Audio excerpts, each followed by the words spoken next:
हाँ, दाल भात है, भाजी नहीं है, सब्जी नहीं, क्या रे? असा आहे तमाशा. एकला जळ भाडावरची द्या. शाहीर साहेबांना मी एवढंच म्हटलं की या ठिकाणी आम्ही कुस्ती खेळायला आलो, ज्ञानाची देवाणघेवाण आहे, आणि मग तुम्ही का मला माराल आणि कशासाठी माराल? लई मिलने देऊंगी पाणी, तुम्ही शब्द वापरला, त्याचा विपर्यास केला की तुझ्या गंद्यापणाचं कोण भुकेल आहे. मग तू कोणतं पाणी पिऊ देणार नाही? आज पाणी काय तुझ्या म्हणत पण नाही म्हणत नाही, शोभत नाही ना, शोभत नाही. पाणी काय कोणाचं बांधलेलं आहे का? नाही पिऊ शकत माणूस. तू एवढंच करशील, ज्या ठिकाणी पाणी नसेल अशा ठिकाणी नेशील, आहे ना? बरोबर आहे. आणि तिथं मारशील. हो ना, हाच उद्देश आहे ना? हो बरोबर आहे. पण मारण्यासाठी माणसामध्ये ताकद पाहिजे ना, अवकात पाहिजे ना. तू मारशील ना, आम्ही तुझ्या तोंडाकडेच पाहूल का? नाही. आणि म्हणून मी तसा विपर्यास केला तुझ्या शब्दाचा. तू असं सांगायला पाहिजे होतं, मी त्याला स्वराला मारील की मी रंगतीला मारील की मी जबाब सवालाला मारील. बरोबर आहे. खुलासा करायला पाहिजे होता, नाही तर का? तुझ्या शब्दाची कदर झाली असती आणि आम्हाला संधी नसती मिळाली. म्हणून म्हणतो, बाई तू बोट देशील तर आम्ही हात धरूनच. बरोबर आहे. आम्ही मागे सरणार नाही. नाही ना, ही माणसाची जात आहे. विचार कर. हा हा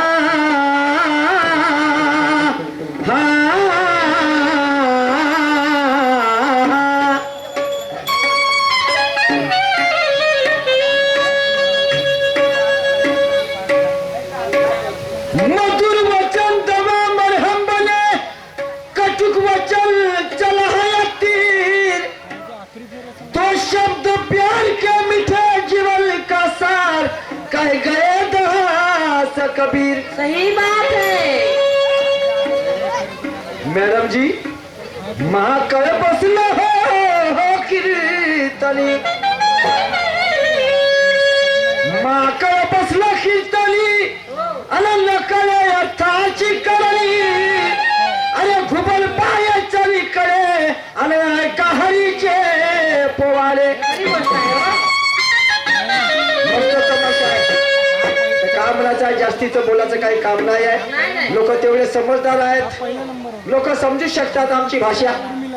तुम्हालाही समजलं असेल की लोकांचा रिस्पॉन्स कितपत आहे तुम्हाला.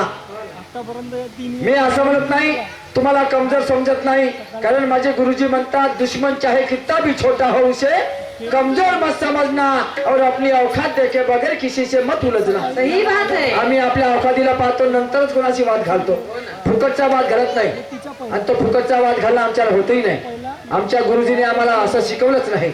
आमचे गुरुजी शिकवतात, अबे रस्ता चलना साफ चाहे उसमें फेर हो. रस्ता चलना साफ चाहे उसमें फेर हो, काम करना नेक चाहे उसमें देर हो, सलाह लेना भाई की चाहे उससे बैर हो, पत्नी करना पतिव्रता चाहे बेनूर हो, और न्याय करना सच्चा चाहे अमीर या फकीर हो, और खाना खाना तो माँ के हाथ का चाहे उसमें जहर हो. क्या बात कही साहेब. आमच्या गुरुजींनी शिकवलं. अवाढव्य भाषा बोलण्यात आणि या तोंडाला सवरण्यामध्ये तुमचीही कदर होणार नाही तर माझीही कदर होणार नाही. मॅडम, आम्ही दोघंही शाहीर जर एकमेकाला मान देऊ नाही तर हे लोकही आम्हाला मान देतील नाही. आम्ही दोघंही जर एकमेकाला चिल्लर समजू तर लोकही उद्या आम्हाला चिल्लर समजतील. आणि म्हणून काय म्हणायचं आहे,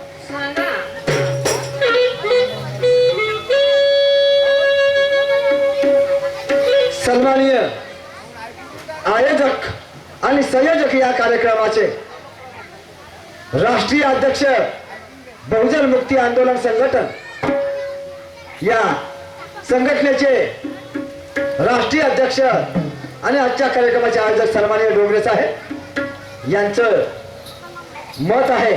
आणि मतच नाही तर मी जेवढी गाणी या स्टेजवर सादर करत आहोत आंबेडकरी शाहिरीच्या अनुषंगाने मी गर्वाने सांगू शकतो, तुमचं मन भुलवण्यापुरतं बोलणार नाही किंवा या स्टेजवर आहो म्हणून बोलणार नाही, तर मी कुठल्याही स्टेजवर हमखास सांगू शकतो की माझी आंबेडकरी शायरीला सुरुवात झाली असेल तर त्याचे प्रेरणादायी स्थळ आहेत फक्त डोंगरे साहेब. मला प्रत्येक विषयामध्ये मार्गदर्शन मिळालं असेल आणि आंबेडकरी विचाराचा शिरकाव माझ्या विचारामध्ये झाला असेल तर सन्माननीय डोंगरे साहेबापासून प्रत्येक गोष्ट 50-50, 100-100 रुपयाचं बोलतात डोंगरे साहेब माझ्याशी फोनवर. एक तास मला त्रास येऊन जातो, रात्रीचे कितीही वाजो त्यावेळेस ते फोन करतात. मी कशासाठी? फक्त मला प्रबोधन करायसाठी, फक्त प्रबोधन करायसाठी. त्या प्रबोधनावर एवढे रुपये ते खर्च करतात तर बाकीचा भाग वेगळा तुम्ही समजू शकता. आणि म्हणून मी घडलो आणि म्हणून त्यांनीच मला सर्व कलमा, कोणत्या कलमेमध्ये कोणत्या गोष्टी अंतर्भूत आहेत याची सर्व टोटल डिटेल माहिती देऊन आणि त्यांचीच इच्छा होती. आणि एवढंच नव्हे तर हे गाणं कोणत्या चालीवर बनवावं इथपासून मार्गदर्शन करणारे व्यक्ती माझ्या गुरुच्या खाली नाही आहेत. आणि म्हणून मी त्यांना आपल्या अंतःकरणातून त्यांना गुरु मानतो. कारण जो चालही सांगते, गाण्याचा अनुषंग सांगते, गाण्याचा विषय सांगते, गाण्यामधला मथळा सुद्धा सांगते, फक्त शब्दाची रचना मी केली आहे, बाकीचा मथळा डोंगरे साहेबांचा आहे. आणि ऐका, संविधानावर गाणं आहे.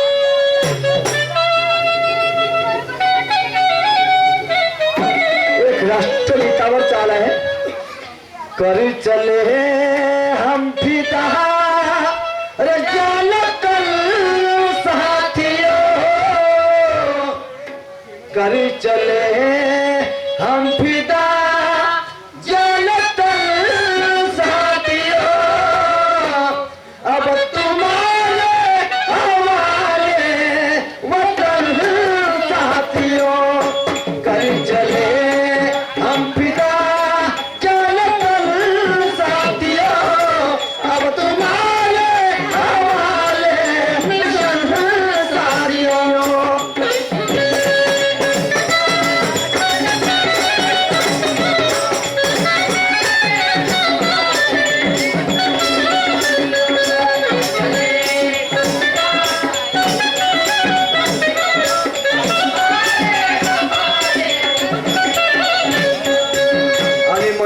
आहे ज्या बाबासाहेबांनी अथक प्रयत्न करून या देशाची राजघटना लिहिली 2 वर्ष 11 महिने 17 दिवसामध्ये आणि या देशाला सोपवली. आणि प्रत्येक गोष्टीतून या देशाला सुखी आणि समृद्ध पाहण्याची एक नजरदृष्टी त्यात अंतर्भूत केली त्या राज्यघटनेमध्ये, की खालच्या स्तरापासून तर वरच्या स्तरापर्यंत प्रत्येक मानव जात सुखी आणि समृद्ध झाली पाहिजे. नव्हे तर संपूर्ण भारत देश सुखी आणि समृद्ध झाला पाहिजे. प्रत्येकाच्याच हिताचा कायदा बनवून कोणाचंही मन दुखवल्या जाणार नाही अशी समतोल राज्यघटना या भारताचा स्वाभिमान आहे. आणि अशा राज्यघटनेवर मी गीत बनवलं आहे बघा. बाबासाहेबांचंच उदाहरण त्यात घेतलं आहे. कर चला मैयदा, कर चला रे मैयदा संविधान साथियों, कर चला मैयदा संविधान साथियों, अरे अब तुम्हारे हवाले मिशन साथियों, कर चला मैयदा संविधान साथियों, अब तुम्हारे हवाले मिशन साथियों.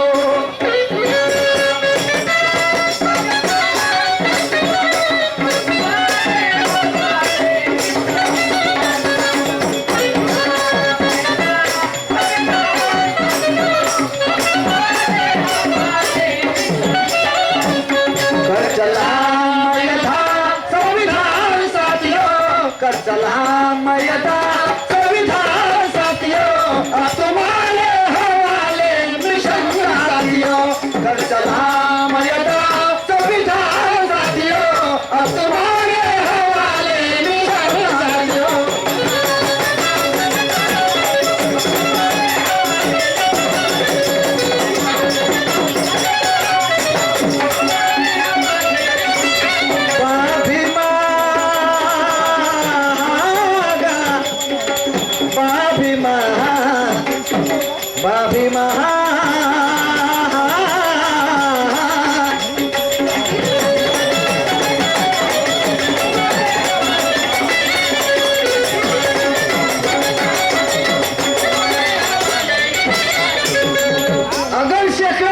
85% बहुजनों को नर कहूं, अगर 85% बहुजनों को मैं नर कहूं तो सत्ता एक नारी है। अगर 85% बहुजनों को मैं नर कहूं तो सत्ता एक नारी है। और पन्ना इतिहास का पलट कर देखो, पन्ना इतिहास का पलट कर देखो तो सही मायने में दिल्ली तुम्हारी है। सही बात है। खऱ्या अर्थानं दिल्ली तुमची आहे। बाबासाहेबांचे पुतळे जागोजागी आहेत, बाबासाहेबांचे पुतळे जागोजागी आहेत आणि गावागावात आहेत, नव्हे तर शहरात आहेत। बाबासाहेबांच्या डाव्या हातामध्ये या देशाची राजघटना आहे आणि उजव्या हातांचं बोट समोर आहे, ते तर्जनी। बाबासाहेबांचं उजव्या हाताचं बोट समोर आहे। काही लोक, मूर्ख लोक त्याचा गलत अर्थ काढतात, त्याचा गलत अर्थ काढतात। काही लोक म्हणतात बाबासाहेबांचं बोट सांगते का नेक बना, काही लोक म्हणतात बाबासाहेब म्हणतात नेक बना। काही लोक तो असाही अर्थ लावतात का बाबासाहेबांचं बोट सांगते का दारूचं दुकान इकडं आहे। बाबासाहेबांचं बोट का सांगते दारूचं दुकान इकडं आहे। म्हणून मला म्हणायचं आहे दॅट इज द रॉंग, हे सर्व खोटं आहे। बाबासाहेबांचं ते उद्दिष्ट नव्हतं। बाबासाहेबांच्या जीवनामध्ये संघर्षाचं जीवन होतं, बाबासाहेबांचं संघर्षमय जीवन होतं। बाबासाहेबांचं जीवनात बाबासाहेबांनी जेवढा संघर्ष केला तेवढा संघर्ष कदाचितच एखाद्या माणसाने केला असेल या भारतवर्षामध्ये, नव्हे तर जगाच्या पाठीवर सांगतो। आणि म्हणून बाबासाहेबाचा एकाच गोष्टीचं दुःख बाबासाहेबाला नेहमी मनामध्ये सलत होतं का ही माझी भोळी भारी जनता आहे। तुकाराम महाराजांचं म्हणणं होतं बुळविती जन देखवे ना डोळानं म्हणून कडवळा, काय करू देवा सत्ता नाही हाती, तुकाराम महाराजांचं म्हणणं आहे। आणि म्हणून सत्ता असती तर मी काही केलं असताना खरंच आहे, सत्ता ज्याच्या हाती असेल तर तो काहीतरी करू शकते। आणि म्हणून बाबासाहेबांचं त्यानुसारच म्हणणं होतं की बाबा रे, ही या देशाची भोळी भारी गरीब वर्गातली जनता आहे, हे या देशाचे मूळ निवासी आहेत, मूळचे रहिवासी आहेत। यांच्या आईबापांच्या पूर्वजांचे हाड या जमिनीत गळले आहेत, इतर कुणाचे नाही, भाडेकरूंचे नाही। 15% लोकांचे या देशाच्या जमिनीमध्ये हाड गुड गळले नाहीत, हे आलेले भाडेकरू आहेत, पण या देशावर सत्ता ते गाजवत आहेत। तर यांच्या हातातली सत्ता आमच्या बहुजनांच्या हातात कधी येईल? आणि म्हणून बाबासाहेबांचा संसद भवनामध्ये पुतळा जो आहे तो डाव्या हातात या देशाचं संविधान आहे आणि बाबासाहेबांचा बोट त्या संसद भवनाकडे आहे। आणि म्हणून ते काय म्हणतात, इकडे तिकडे कशाला बघता रे तुम्ही, इकडे तिकडे कशाला बघता रे, अरे बघायचं आहे तो तिकडे बघा, तिथे बघा, त्या संसदेमध्ये तुमची सत्ता पाहिजे, त्या संसदेमध्ये तुमची सत्ता पाहिजे। आणि म्हणून बाबासाहेबांचं हेच दुःख होतं आणि त्यासाठी बाबासाहेब जन्मभर झटले। म्हणून मला म्हणायचं काय आहे का,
मैंने उनको ही पहला आरक्षण दिया।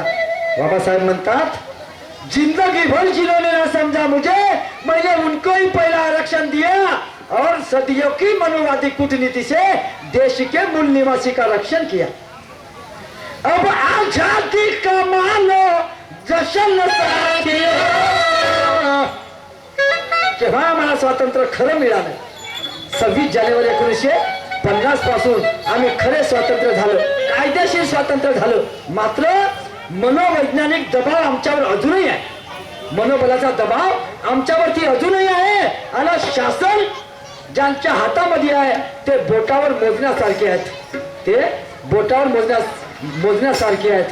आणि म्हणून म्हणायचे आहे, तळाचे शिखरावर यांना बसविण्यासाठी, तळाचे शिखरावर यांना बसविण्यासाठी आणि एकत्र केले बुद्ध कबीर पटविण्यासाठी, तळाचे शिखरावर यांना बसविण्यासाठी एकत्र केले बुद्ध कबीर पटविण्यासाठी. पण एक मुठभर समाज न करतो आमच्यावर राज, एक मुठभर समाज आणि करतो आमच्यावर राज. हे परदेशी देशातून परतील कसे, हे परदेशी देशातून परतील कसे.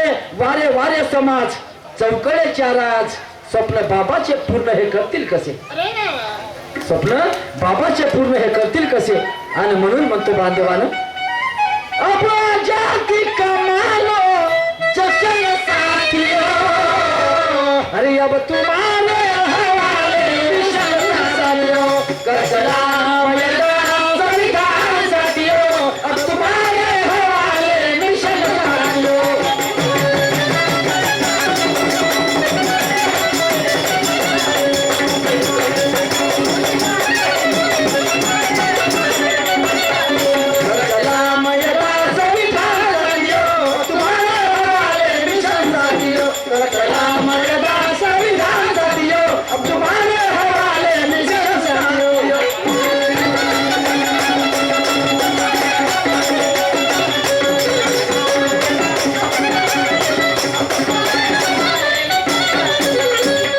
म्हणून म्हणायचं आहे, अरे ज्याने रक्त आटवलं बहुजनासाठी तू तिथे तुझा टेकत माथा का नाही रे, ज्याने रक्त आटवलं या बहुजनासाठी तिथे टेकत तुझा माथा का नाही रे. अरे गरीबाच्या पोराला मिळत कपडा आणि लत्ता का नाही रे, गरीबाच्या पोराला मिळत कपडा आणि लत्ता काय नाही रे. आणि 85% या बहुजन मूल निवासी असून, 85% बहुजन मूल निवासी असून यांच्या हातात या देशाची सत्ता का नाही रे, यांच्या हातात या देशाची सत्ता का नाही रे.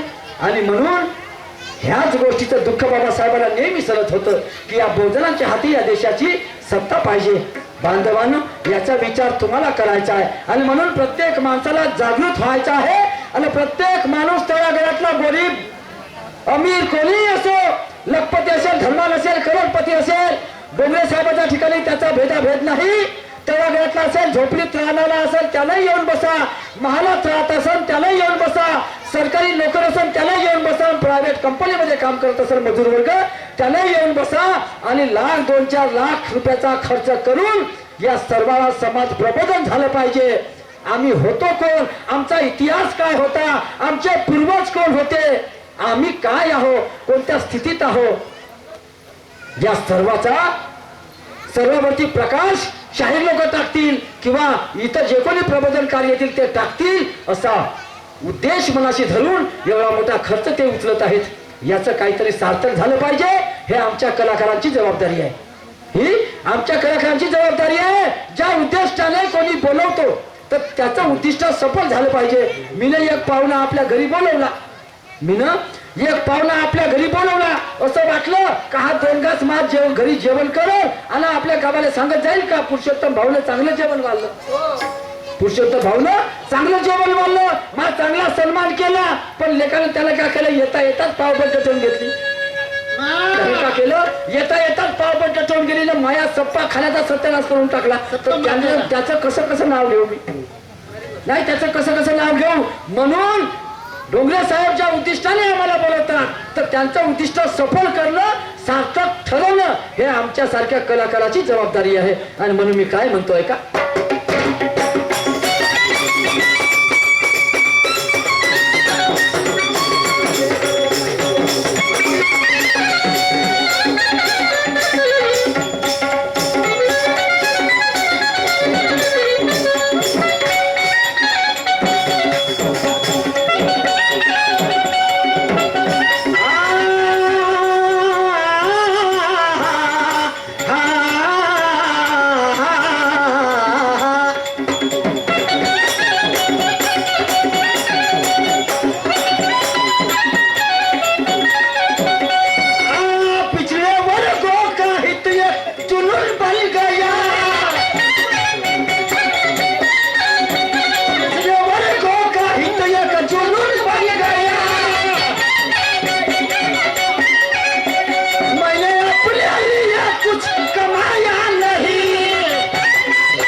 बन गया, पिछड़े वर्गों का हित एक जुनून बन गया. जुनून म्हणजे जसं एखाद्या माणसाच्या डोक्यावर भूत सवार होते म्हणतात नाही का, एखाद्या विचाराने मनुष्य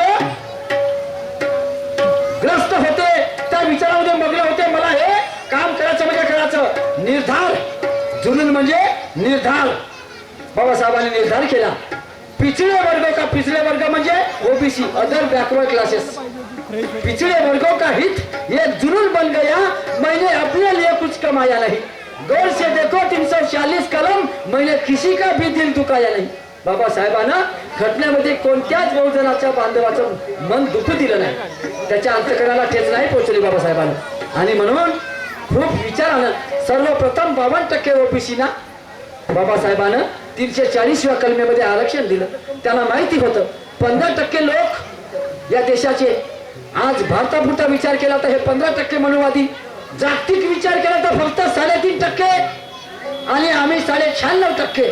पण काय करतो आम्ही, काय करतो? आणि म्हणून बाबारे हे जाणून घेण्याची गरज आहे, जागृत होण्याची गरज आहे. तर 340व्या कलमेमध्ये बाबासाहेबांनी या 52% ओबीसीला सर्वप्रथम आरक्षण का दिलं की हा बहुसंख्य समाज आहे आणि एकदाचा का ओबीसी वर्ग जागृत झाला, याला आरक्षण दिलं ना, हा का समाज आर्थिक बाबीनी मनोबलाने जर वर आला, शिक्षणाने सर्व गोष्टीने वर आला, आरक्षणाने जर यांची उन्नती साधल्या गेली, तर हा 52% ओबीसी समाज या 15% मनोवाद्यांना दाबण्यासाठी काफी आहे. आणि म्हणून त्यांचं उद्दिष्ट होतं, म्हणून त्यांनी सर्वप्रथम आरक्षण 52% ओबीसीला दिलं. पण आज एखाद्या ओबीसीशी तुम्ही जय भीम करा किंवा बाबासाहेबाबद्दल मी पाहतो ना, स्टेजवर पाहतो, ही हकीकत आहे बांधवानं. मी अनेक स्टेज खुलतो, एका वर्षामध्ये 100 कार्यक्रमच्या वर मी कार्यक्रम करतो. खोटं नाही सांगत की माझ्या जवळचा पैसा तुम्ही नेणार नाही. 100 कार्यक्रमाच्या वर आम्ही कार्यक्रम करतो. पण बहुतेक ठिकाणी असं आढळते की बाबासाहेबाचं गाणं म्हणण्यासाठी एखादा व्यक्ती येते, 100ची नोट देते. डोंगरे साहेबासारखा व्यक्ती येते, जो बाबासाहेबाच्या विचाराचा पूजक असते, तो म्हणते भाऊ हे 100 रुपये घे, पण आता शेवटी तरी बाबासाहेबाचं गाणं म्हण. त्याला अपेक्षा असते, अरे एवढा मोठा रात्रभर गोंधळ साधवलेले तुम्ही, असं झालं तसं झालं, पोती पुराणावर बोलण्यासारखं काही केल्या, पण जाता जाता तर ज्याच्या माथ्यावर खातात त्याचं काहीतरी गावा, त्याचं म्हणणं असते. त्याचे 100 रुपये घेऊन आम्ही नकटे बनतो आणि आम्हाला असं वाटते का आम्ही तर त्याच रक्ताचे हो भाऊ, पण इथं ऐकणारी कोण आहे? मी सांगणार झालं पण ऐकायला पाहिजे कोणी, बरोबर? दुकान तिथंच मांडावं जिथं खपते, जिथं कोणी घेतच नाही तर ते दुकान मांडून भाजीपाला सर्वाचा, तो अशी गोष्ट येते. जसं बाबासाहेबाचं गाणं काढलं, स्टेजची परिस्थिती सांगतो गावगावची, बाबासाहेबाचं गाणं काढलं, चालले कपडे झटकत, बाबासाहेबाचं गाणं काढलं का त्याच्या नाकावर जाऊन बसते बाबासाहेब तर माहित नाही. त्याने अभ्यासच नाही, त्यानं कधी विचारलंच नाही आपल्या पूर्वजांना, त्यानं कधी विचारच केला नाही, अभ्यासच केला नाही की बाबासाहेब काय हस्ती आहे, बाबासाहेबांना माझ्यासाठी आणि माझ्या पूर्वजासाठी काय केलं.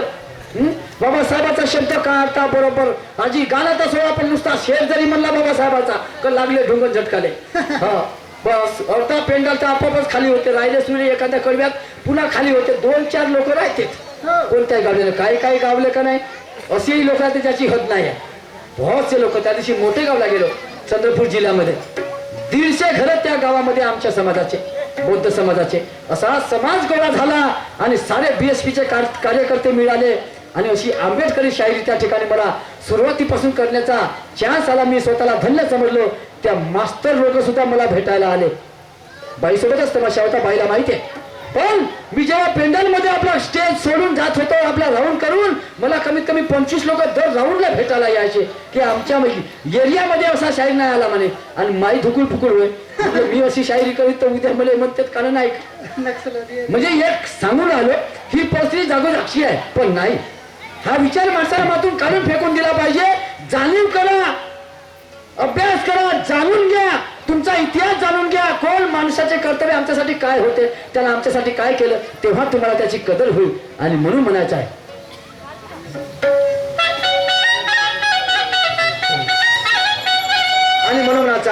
पिछले वर्गों का हित एक जुनून बन गया, मैंने अपने लिए कुछ कमाया नहीं.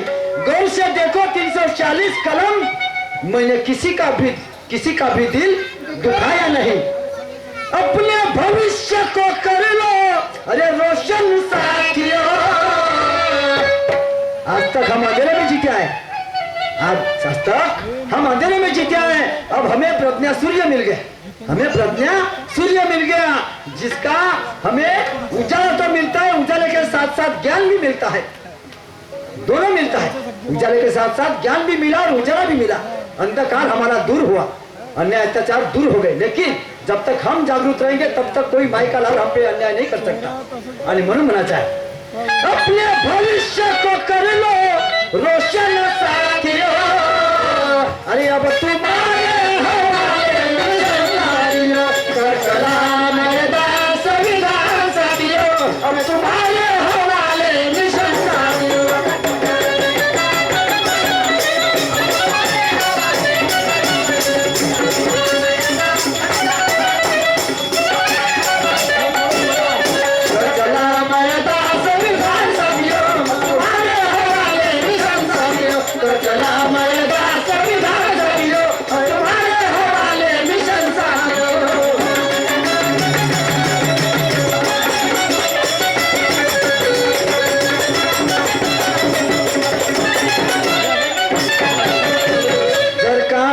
जन्मास आले नसते, जर का भीम जन्मास आले नसते, अरे काळ कहा मिटला नसता आणि या दलितांच्या उद्धार कुणी झटला हा